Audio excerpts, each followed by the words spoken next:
नमस्कार दोस्तों, आज की हमारी कहानी है बूढ़ी काकी, जो कि मुंशी प्रेमचंद द्वारा रचित है।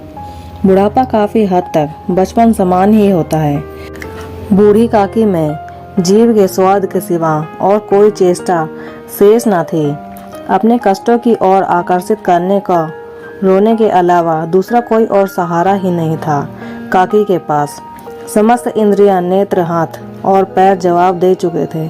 पृथ्वी पर पड़ी रहती थी। जब घरवाले कोई बात उनकी इच्छा के प्रतिकूल करते या भोजन का समय टाल देते थे अथवा बाजार से कोई वस्तु आती और उन्हें नहीं मिलती तो रोने लगती थी। उनका रोना सिसकना साधारण नहीं था। वह गला फाड़ फाड़ कर रोती थी। उनके पति देव को स्वर्ग सिधारे कालांतर हो चुका था। बेटे तरुण होकर जल बसे थे। अब एक भतीजे के सिवाय और कोई नहीं था। उसी भतीजे के नाम उन्होंने सारी संपत्ति लिख दी थी। भतीजे ने संपत्ति लिखाते समय तो खूब लंबे चौड़े वादे किए, परंतु वे सब वादे केवल सब्ज वाग थे। यद्यपि उस संपत्ति की वार्षिक आय किसी लिहाज से कम न थी, फिर भी बूढ़ी काकी को पेट भर भोजन भी कठिनाई से मिलता था। इसमें उनके भतीजे पंडित जी बुद्धिराम का अपराध था अथवा उनकी अर्धांगिनी श्रीमती रूपा का। इसका निर्णय करना आसान नहीं। बुद्धिराम स्वभाव के सज्जन थे, किंतु उसी समय तक जब तक कि उनके खजाने पर कोई आंच न आए। रूपा स्वभाव से तीव्र थी, पर ईश्वर से डरती थी। अतएव बूढ़ी काकी को उसकी तीव्रता उतनी न खलती थी जितनी बुद्धिराम की भलम चाहत। बुद्धिराम को कभी कभी अपने अत्याचार का खेद होता था। विचारते कि इसी संपत्ति के कारण मैं इस समय भला मानुष बना बैठा हूँ। यदि मौखिक आश्वासन और सूखी सहानुभूति से स्थिति में सुधार हो सकता तो उन्हें कोई आपत्ति न होती, परंतु खर्चे का भय उनकी अच्छी भावनाओं को दबाए रखता था। यहाँ तक कि यदि द्वार पर कोई भला आदमी बैठा होता और बूढ़ी काकी उस समय अपना राग अलापने लगती तो वह आग हो जाते और घर में आकर जोर से डांटते। लड़कों को बूढ़ों से स्वाभाविक विद्वेष होता ही है, और फिर जब माता पिता का यह रंग देखते तो बूढ़ी काकी की ओर और भी सताया करते थे। कोई चुटकी काट कर भगाता, कोई उन पर पानी की कुल्ली कर देता। काकी चीख मारकर रोती, परंतु यह प्रसिद्ध थी कि वह केवल खाने के लिए रोती हैं। अतएव उनके संताप पर कोई ध्यान नहीं देता था। हाँ, काकी कभी क्रोध में आकर बच्चों को गालियां देने लगती तो रूपा घटनास्थल पर अवश्य आ पहुंचती। इस भय से काकी अपनी जिह्वा रूपी क्रमाण का कदाचित ही प्रयोग करती थी। संपूर्ण परिवार में यदि काकी से किसी को अनुराग था तो वह बुद्धिराम की छोटी लड़की लाडली थी। लाडली अपने दोनों भाइयों के भय से अपने हिस्से की मिठाई बूढ़ी काकी के पास बैठकर ही खाया करती थी। यही उसका रक्षागार था। रात का समय था। बुद्धिराम के द्वार पर शहनाई बज रही थी। चारपाइयों पर मेहमान विश्राम कर रहे थे। आज बुद्धिराम के बड़े लड़के सुखराम का तिलक आया था। यह उसी का उत्सव है। घर के भीतर स्त्रियां गा रही थी और रूपा मेहमानों के लिए भोजन के प्रबंध में व्यस्त थी। भट्टियों पर कढ़ा चढ़े थे। एक में पूरियां कचौरियां निकल रही थीं, दूसरे में अन्य पकवान बन रहे थे। एक बड़े हंडे में मसालेदार तरकारी पक रही थी। घी और मसाले की मनमोहक सुगंधी चारों ओर फैली हुई थी। बूढ़ी काकी अपने कोठरी में शोक में विचार की भांति बैठी हुई थी। वह स्वाद, मिस्त्री, सुगंध उन्हें बेचैन कर रही थी। वे मन ही मन विचार कर रही थीं, संभवत मुझे पूरियां ना मिलेंगी। इतनी देर हो गई, कोई भोजन लेकर नहीं आया। मालूम होता है सब लोग भोजन कर चुके होंगे, मेरे लिए कुछ ना बचा।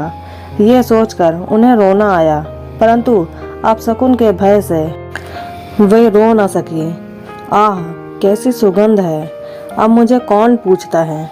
जब रोटियों के ही लाले पड़े हैं तब ऐसे भाग्य कहाँ कि भरपेट पूरियां मिले। यह विचार कर उन्हें रोना आया। कलेजे में एक हुक सी उठने लगी, परंतु रूपा के भय से उन्होंने फिर मौन धारण कर लिया। बूढ़ी काकी देर तक इन्हीं दुखदायक विचारों में डूबी रही। घी और मसालों की सुगंधी रह रहकर मन में आपो उसे बाहर किए देती थी। मुंह से पानी भर भर आता था। पूड़ियों का स्वाद स्मरण कर हृदय में गुदगुदी होने लगती थी। किसे पुकारूं? आज लाडली बेटी भी नहीं आई थी। दोनों छोकरों को भी कहीं पता नहीं। कुछ मालूम तो होता कि क्या बन रहा है। बूढ़ी काकी की कल्पना में पूड़ियों की तस्वीर नाचने लगी। खूब लाल लाल, फूली फूली, नरम नरम होंगी। रूपा ने भली भांति मोयन दिया होगा। कचौरियों में अजवाइन और इलायची की महक आ रही होगी। एक पूरी मिलती तो जरा हाथ में लेकर देखती। क्यों न चलकर कड़ाह के सामने ही बैठूं। पूड़ियाँ छन छन कर तैरती होंगी। कड़ाह से गरम गरम निकलकर थाल में रखी जाती होंगी। फूल हम घर में भी सूंघ सकते हैं, परंतु वाटिका की कुछ और ही बात होती है। इस प्रकार निर्णय करके बूढ़ी काकी उकड़ू बैठकर हाथों में बल सरकती हुई बड़ी कठिनाई से चौखट उतरी और धीरे धीरे रेंगती हुई वह कड़ाह के पास जा बैठी। यहाँ आने पर उन्हें उतना ही धैर्य हुआ जितना भूखे कुत्ते को खाने वाले के सम्मुख बैठने पर होता है। रूपा उस समय कार्यभार से उद्गिन हो रही थी। कभी इस कोठे में जाती, कभी उस कोठे में, कभी कड़ाह के पास आती, कभी भंडार में जाती। किसी ने बाहर से आकर कहा, महाराज ठंडई मांग रहे हैं। ठंडई देने लगी। इतने में फिर किसी ने आकर कहा, भाट आया है, उसे कुछ दे दो। भाट के लिए सीधा निकाल रही थी कि एक तीसरे आदमी ने आकर पूछा, अभी भोजन तैयार होने में कितना विलंब है? जरा ढोल मंजीरा उतार दो। बेचारी अकेली स्त्री दौड़ते दौड़ते व्याकुल हो रही थी। झुंझलाती थी, कुड़ती थी, परंतु रोष प्रकट करने का अवसर ना पाती थी। भय होता था कई पड़ोसियों यह ना कह दें कि इतने में ही उबल पड़ी। प्यास से उसका कंठ सूख रहा था। गर्मी के मारे फूंकी जा रही थी, परंतु इतना अवकाश भी न था कि जरा पानी पी ले अथवा पंखा लेकर झले। यह भी खटका था कि जरा आंख हटी और चीजों की लूट मची। इस अवस्था में बूढ़ी काकी को कड़ाह के पास बैठा देख तो जल गई। क्रोध न रुक सका। उसका भी ध्यान न रहा कि पड़ोसिनें बैठी हुई हैं। मन में क्या कहेंगे? पुरुषों में लोग सुनेंगे तो क्या कहेंगे? जिस प्रकार मेढक केचुए पर झपटता है, उसी प्रकार वह बूढ़ी काकी पर झपटी और उन्हें दोनों हाथों से झिंझोड़ कर बोली, ऐसे पेट में आग लगे पेट है या भाड़? कोठरी में बैठते क्या दम घुटता है? अभी मेहमानों ने खाया नहीं, भगवान को भोग लगा नहीं, तब तक धैर्य न हो सका। आखिर छाती पर सवार हो गई। जल जाए ऐसी जीभ। दिन भर खाती न होती तो ना जाने किसकी हांडी में मुंह डालती। गांव देखेगा तो क्या कहेगा? बुढ़िया भरपेट खाने को नहीं पाती। तब तो इस गांव के मुंह बाएं फिरती। डाइन मरे ना माचा छोड़े, नाम बेचने पर लगी है। नाक कटवा कर दम लेगी। इतना ठूसती है, न जाने कहाँ भस्म हो जाता है। भला चाहती हो तो जाकर कोठरी में बैठो। जब घर के लोग खाने लगेंगे तब तुम्हें भी मिलेगा। तुम कोई देवी नहीं हो कि चाहे किसी के मुंह में पानी ना जाए पर तुम्हारी पूजा पहले हो जाए। बूढ़ी काकी ने सिर न उठाया, न रोई, न बोली। चुपचाप रेंगती हुई अपनी कोठरी में चली गई। आघात ऐसा कठोर था कि हृदय और मस्तिष्क की संपूर्ण शक्तियाँ, संपूर्ण विचार और संपूर्ण भार उसी की ओर आकर्षित हो गए थे। भोजन तैयार हो गया। आंगन में पत्तल पड़ गए। मेहमान खाने लगे। स्त्रियों ने जेवनार गीत गाया आरंभ कर दिया। मेहमानों के नाई और सेवक गण भी उसी मंडली के साथ किंतु कुछ हटकर भोजन करने बैठे थे। परंतु सभ्यतानुसार जब तक सबके सब खा न चुके हों, कोई नहीं उठ सकता था। दो एक मेहमान जो कुछ पढ़े लिखे थे, सेवकों के दीर्घाहार पर झुंझला रहे थे। वे इस बंधन को व्यर्थ और बेसिर पैर की बात समझ रहे थे। बूढ़ी काकी अपनी कोठरी में जाकर पश्चाताप कर रही थी कि मैं कहाँ से कहाँ आ गई। उन्हें रूपा पर क्रोध नहीं था, अपनी जल्दबाजी पर दुख था। सच ही तो है, जब तक मेहमान लोग भोजन न कर चुकेंगे, घर वाले कैसे खाएंगे? मुझसे इतनी देर भी नहीं रह जाता। सबके सामने पानी उतर गया। अब जब कोई बुलाने ना आएगा, ना जाऊंगी। मन ही मन इस प्रकार विचार करके वह बुलावे की प्रतीक्षा करने लगी परंतु घी की रुचिकर खुशबू उनके धैर्य की परीक्षा ले रही थी। उन्हें एक पल एक युग के समान मालूम होता था। अब पत्तल बिछ गए होंगे, अब मेहमान आ गए होंगे, लोग हाथ पैर धो रहे होंगे, नए पानी दे रहा है। मालूम होता है लोग खाने बैठ गए, जेवनार गाया जा रहा है। यह विचार करके वह मन को बहलाने के लिए लेट गई और धीरे धीरे एक गीत गुनगुनाने लगी। उन्हें लगा मुझे गीत गाते देर हो गई है। क्या इतनी देर तक लोग भोजन ही कर रहे होंगे? किसी की आवाज़ सुनाई नहीं देती। अवश्य ही लोग खा पीकर चले गए होंगे। मुझे कोई बुलाने नहीं आया। रूपा चिढ़ गई है।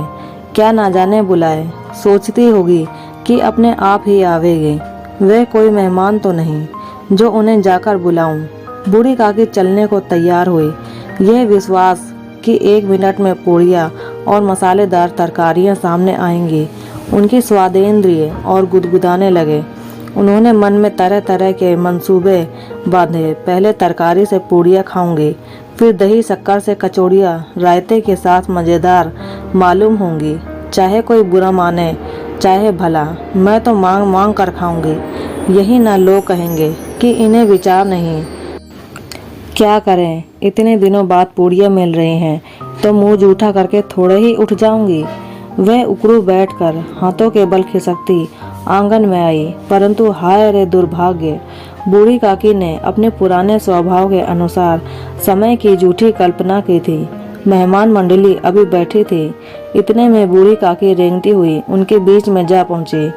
कई आदमी चौंक कर उठ खड़े हुए, पुकारने लगे, अरे यह कौन बुढ़िया है? यह कहाँ से आ गई? देखो किसी को छू न ले। पंडित बुद्धिराम काकी को देखते ही क्रोध से तिलमिला गए। पूड़ियों का थाल लिए खड़े थे।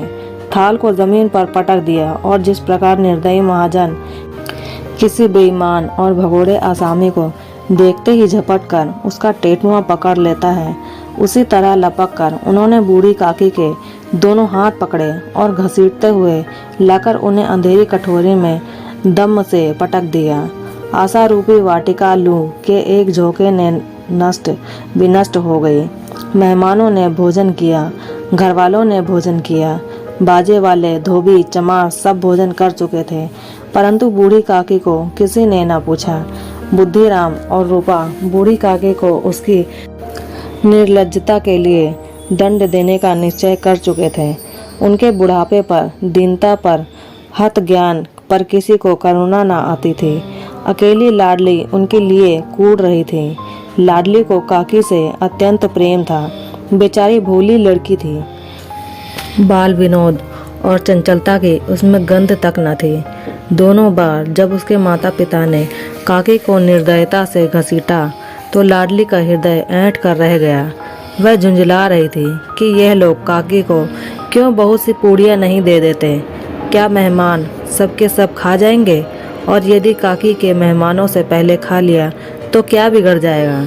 वह काकी के पास जाकर उन्हें धैर्य देना चाहती थी, परंतु माँ के भय से ना जाती थी। उसने अपने हिस्से की पूड़ियाँ बिल्कुल ना खाई थी, अपनी गुड़ियों की पिटारी में बंद करके रखी थी। वह उन पूड़ियों को काकी के पास ले जाना चाहती थी। उसका हृदय अधीर हो रहा था। बूढ़ी काकी मेरी बात सुनते ही उठ बैठी। पूड़ियाँ देखकर कैसी प्रसन्न होंगी, मुझे खूब प्यार करेंगी। रात के 11 बज गए थे। रूपा आंगन में पड़ी सो रही थी। लाडली की आंखों में नींद न आती थी। काकी को पूड़ियाँ खिलाने की खुशी उसे सोने न देती थी। उसने गुड़ियों की पिटारी सामने ही रखी थी। जब विश्वास हो गया कि अम्मा सो रही हैं तो वह चुपके से उठी। उसने पिटारी उठाई और बूढ़ी काकी की कोठरी की ओर चल दी। बूढ़ी काकी को केवल इतना स्मरण था कि किसी ने मेरे हाथ पकड़ के घसीटे। फिर ऐसा मालूम हुआ जैसे कोई पहाड़ पर उठाए लिए जाता है। उनके पैर बार बार पत्थरों से टकराए। जब किसी ने उन्हें पहाड़ पर पटका और मूर्छित हो गई। जब वे सचेत हुई तो किसी का जरा सा भी आहट न मिलती थी। समझा कि सब लोग खा पीकर सो गए और उनके साथ मेरी तकदीर भी सो गई। रात कैसे कटेगी? हे राम, क्या खाऊं? पेट में अग्नि धधक रही है। हाँ, किसी ने मेरी सुध न ली। क्या मेरा ही पेट काटने से धन जुट जाएगा?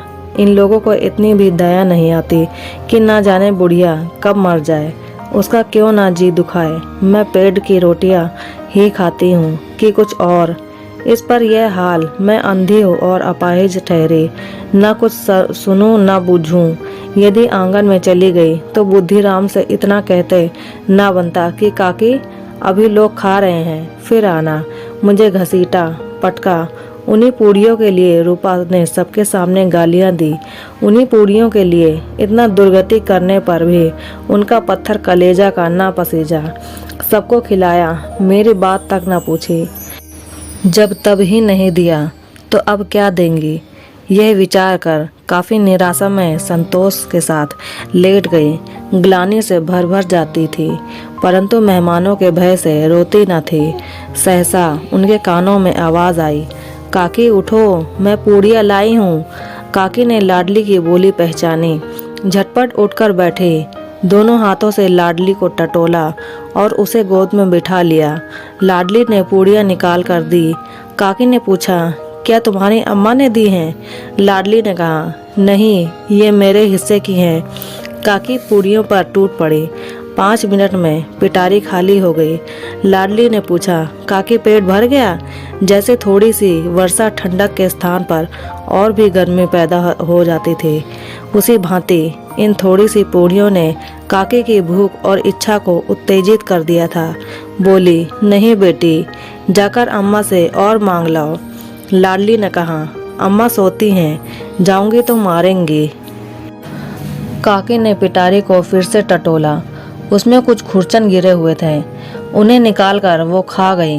बार बार होठ चाटती, चटकारे भरती थी। हृदय महसूस रहा था कि और पूड़ियाँ कैसे पाऊं।